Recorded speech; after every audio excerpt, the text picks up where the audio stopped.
How many Buckeyes will be drafted in 2025? Let's talk about it.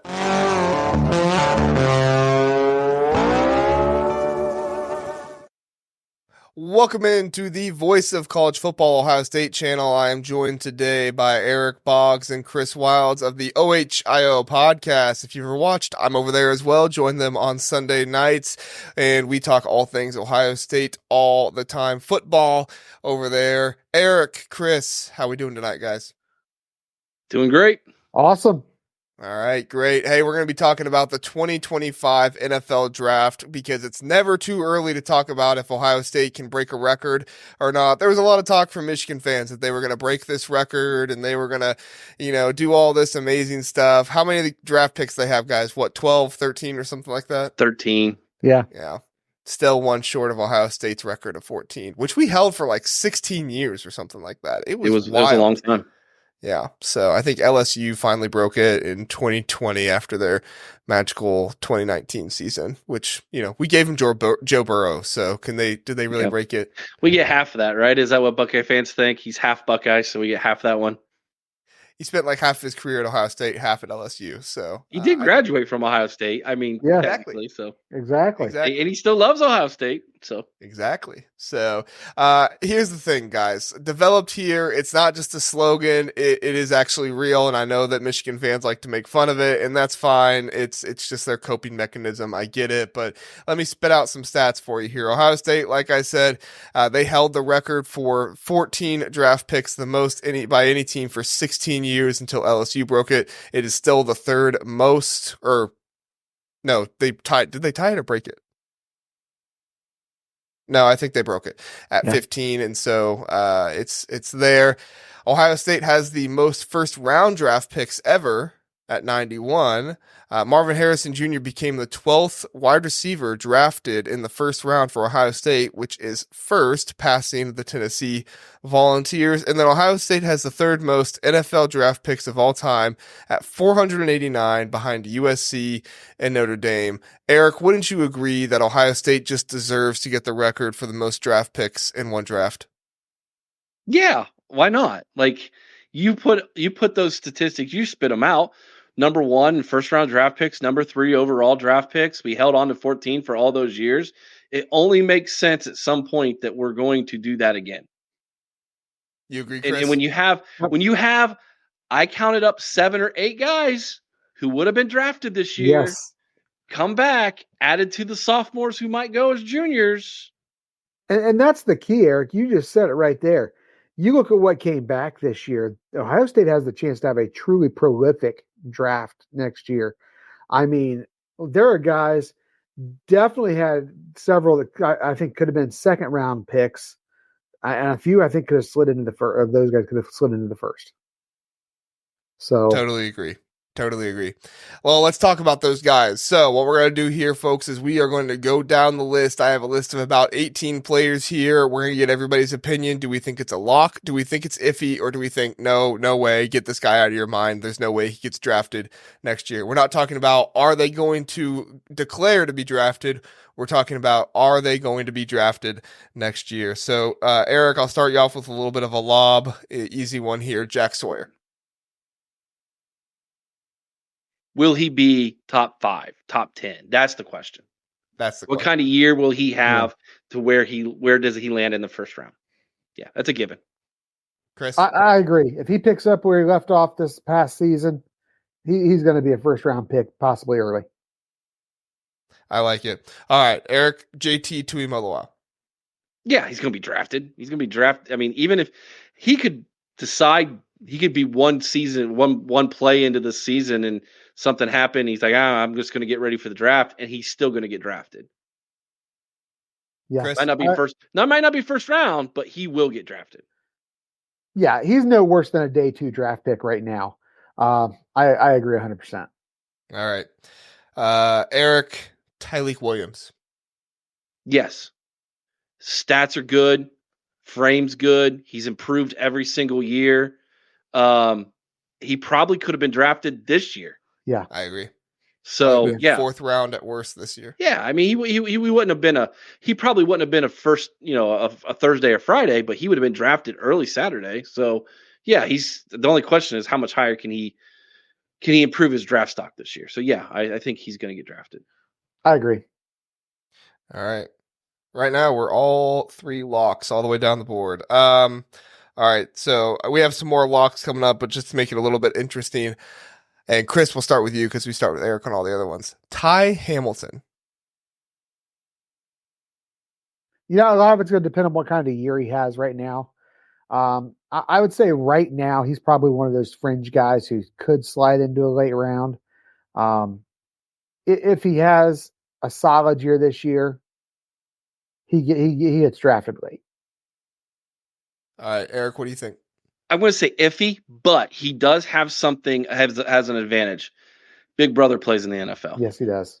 And so there's name recognition there. Right. And I agree, Chris. If he has a good year, I think he definitely will solidify himself. But right now, I'm going to say iffy. Mm-hmm. I'm going to say he has the good year. Lock for me. Okay. I'm optimistic. Soon. I love it. All right. Another easy one, Emeka Egbuka. Oh, yeah.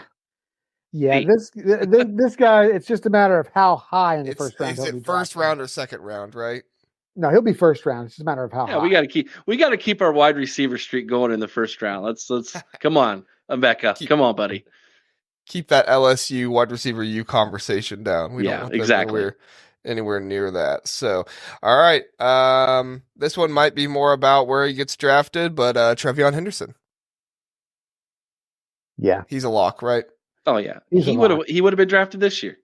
Yep. Again, speed, potential, depth at one running back. Someone would have taken a flyer. And his game fits the NFL game very well. Yep. They love that speed and that elusiveness. Yeah. Yeah. Quinshon Judkins. Same. Yeah. Yeah. Yep. Could have been drafted this year. Yep. All right. Next one. Donovan Jackson. I think he would have been drafted this year. I think so. I think he'd been about a 4th or 5th rounder this year. Yeah. So, yep. I've seen him in mocks up to first round. So that's again, he was a high recruited lineman. This will be year number 3 starting in college. This is the type of year where he really could solidify himself. Being a guard, it's hard to get in the first round. You have to be one of the best guards. Yeah, one of the top 2 or 3. But I'm going to say, he's definitely a lock. We'll see how high up the draft board he can go. Yeah. This one's interesting. I think everybody would think yes, but his position group hasn't done the best. I think the last time we had a safety drafted was Jordan Fuller in the 6th round. Correct me if I'm wrong, but yeah, safety Lathan Ransom. Obviously, 2026 Caleb Downs. He'll be a high draft pick, but Lathan Ransom, he struggled a little bit with Ohio State, and now he's coming back this year. He's going to be a good part of that run stopping defense. Had that injury last year. I think he's a lock, but you guys as confident in that as I am? No, I'm iffy. I am iffy as well. Yeah, right. And a little bit of an injury history there. I think the NFL is going to kind of look at closely. Yeah, I think he's better than Josh Proctor, and Josh Proctor was kind of close. He got that free agent signing there at the end, and so I just feel like as long as he's healthy, he should get it. But we'll see. Denzel Burke. Lock. Yeah, he's a lock. It's just how high in the first round he's going to go. I think he might be the first corner off the board next year. Very possible. I had to pause with this one a little bit, but I think I'm going to come down to a lock. Davison Igbinosun. Oh, lock. Iggy? Of course it's a lock. That's a lock. My question is, does he go or does he come back to improve his stock? Does he get a 3rd round grade or something like that? Or does he come back to improve his stock and run back with Caleb Downs for another year? See, the thing is because I don't think he's locked in the first round he's not a first round lock. I agree, but I think he's a day 2 pick right now. Don't sleep on him being the 2nd best corner in college football. Yeah. He's definitely one of the most. He's definitely one of the most physical corners. Yeah, there's no doubt about that. I love his physicality. I love his attitude. I love his confidence. He really, to me, he's one of the guys who's kind of changed around that philosophy of being more physical on the back end of Ohio State's defense. And so, coming in, having started as a freshman in the SEC with Ole Miss, gone up against some really talented guys in the SEC as an 18-year-old freshman, and then bringing that over to the Big Ten and really kind of elevating the defensive backfield for Ohio State. When it comes to the physicality, I think he's a lock. Yeah. All right. This one, I don't know. I've seen some people pound the table for this guy. I've seen some people say there's no way at all. So I'm going to come in as kind of iffy, but Josh Fryar, Eric. He's most likely going to be playing tackle this year. Guard is probably his more natural position. My hesitation tells me I should go iffy. What do you think, Chris? I got to go iffy. If he has a spectacular season, maybe. But right now, I'd be iffy. Okay. All right. Josh Simmons. Be a junior this year, so he can come back. No. He needs to come back. No. Said no way? No way. No. Okay. Right now, I don't think he's there. I can't in good he's conscience. He's too penalized. I can't in good conscience say yes after what we saw last year. Right. So, no. I'm iffy. I'm going to go with iffy simply because I do think that he has some of that athleticism that they do like at the tackle position in the NFL. So I could see him, if he has a good year, we'll see. He did bring his body fat down, percentage down quite a bit this year. So that's looking to be improved there. But I could see Josh Simmons getting a good grade at the end of the year and him being like, I don't think it's going to get better than this, and him going and possibly getting it. Yeah. But I could also see I can also see what you guys are saying where it's like, no, he needs to come back and develop for 4 more years. But all right, Jordan Hancock, lock. I'm iffy. I'm iffy. I think he needs to come back and prove it over the long haul as a key guy. I think he needs to be one of the guys that's out there every play, prove himself to be a shutdown corner or shutdown player like a Denzel Burke. So he needs to do more than just the nickel is what you're saying. He needs to be more than just this one. If you go back to Shaun Wade, because when he played the nickel, he was amazing. Yeah. When he moved to the outside, it was trouble. I think that's going to be a warning sign to a lot of guys in the NFL. I think that's that cautionary tale as far as these GMs are concerned. We need to see him do it. I think he's in the same boat as Lathan Ransom. It's there's a little bit of a history there that teams might scare teams. He doesn't have the option to come back though. Lathan doesn't have the option. Okay. It might be one of those years where if he's borderline, he should come back. So I'm going to go iffy. Iffy. All right. So I went lock. You guys went iffy. Sonny Styles. I'm going to say no. Right now, I don't think there's any way Sonny Styles goes to the NFL after this year. I don't think he can. He's changing positions. I mean, he would have to have a phenomenal season for somebody to look at him at that position. Now, again, when he gets to the NFL, how much is he bulked up? Are they going to slide him back to safety again? Are they going to leave him a linebacker? That a lot comes into play. And I think that he just has to go out there, be consistent this year. And then I think he serves himself well to come back and have a breakout season the following year. Then maybe he's, a first or second day guy. I'm going to say iffy, but here's my concern, JR. He's another Baron Browning. Mm-hmm. I was going to think more CJ Hicks with that, but I can see what you're saying there. Well, arguably both. Browning saw the field much more than CJ Hicks has at this point in his career. That's true. Yeah. I mean, we've hardly seen him at all. Now we're hearing good things coming out of spring camp about CJ, but I would say CJ might have a better chance. That's a tough one. Linebacker. Well, let's just go CJ next. CJ Hicks. So you said me and Chris. Chris, you said no way on Sonny, right? Or you said I said not this year. I don't think it's a good move for him after this season. You said iffy. I said iffy, but here's the thing: like, did him coming out of high school a year early almost set him back a year? Definitely did. Yeah, like he might be experiencing what he should as a sophomore. Well, and you think about it right now. If he comes out after another year in high school, do you think maybe he puts on that extra weight and he's a linebacker coming in right out of the bat, and then he's not changing positions? And that's a good question. It's possible. CJ Hicks. Let's just go straight to him then. Iffy.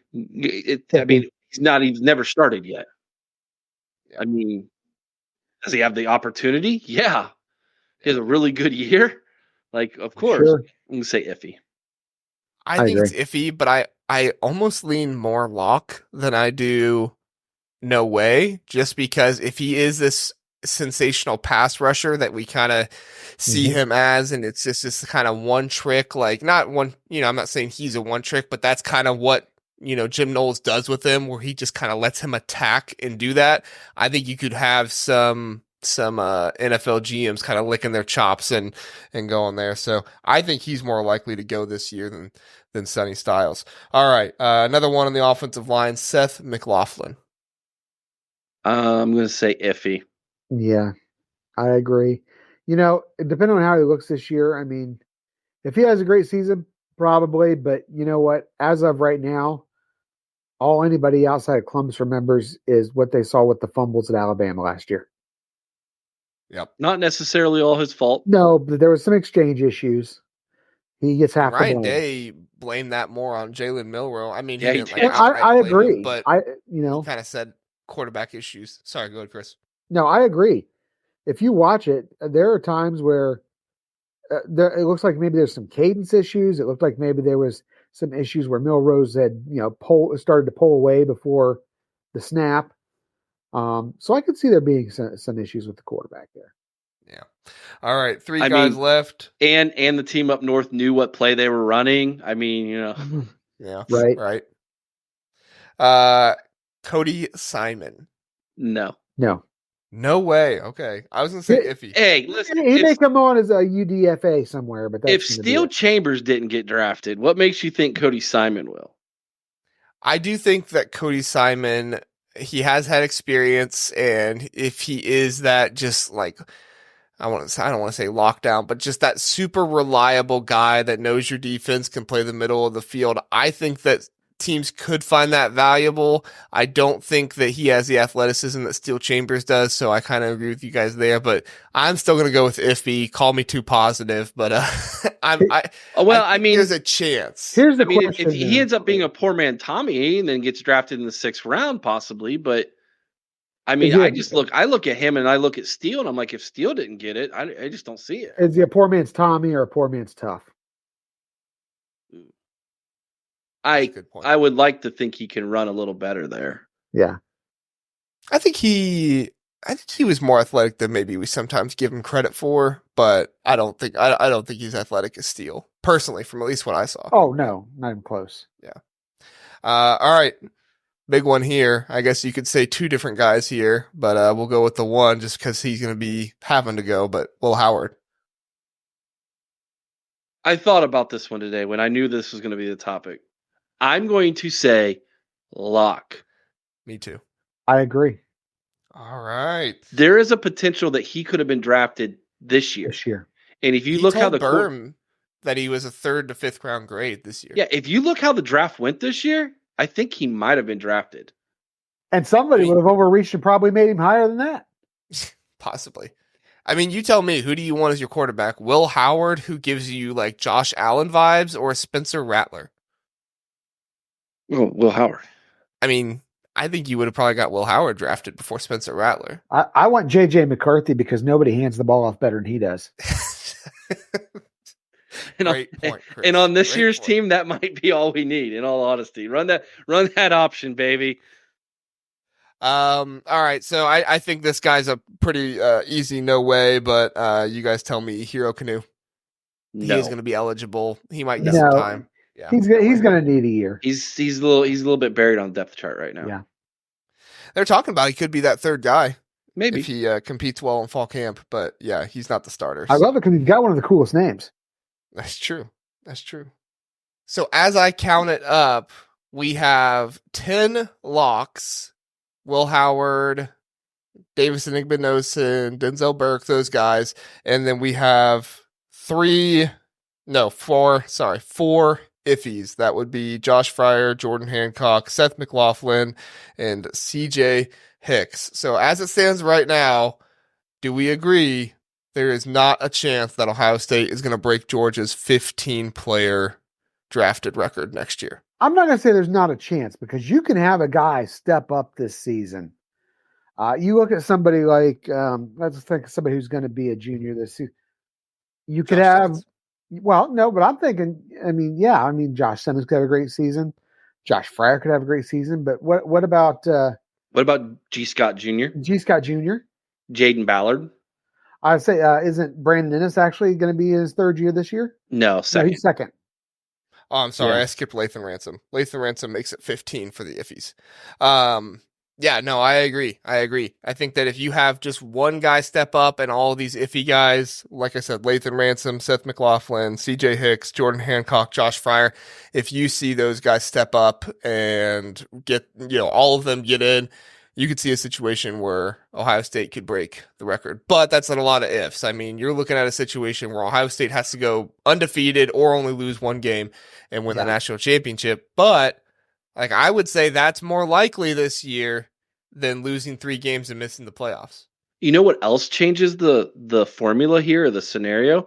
Longer season, you're going to play more people. You have to have more depth. There could be some of these upperclassmen get on the field that probably wouldn't have otherwise, who might flash as well. So there's that too. And what's scary is if all of this happens, JR, the 2025 Buckeyes are going to be very inexperienced, very young. Yeah. Ryan Day needs to play depth everywhere early. And every game. And again, like we've talked about before, Eric, JR, he's got to let them play, but he also has to let them really play. In meaningful quality minutes, and actually, let a backup quarterback throw the ball.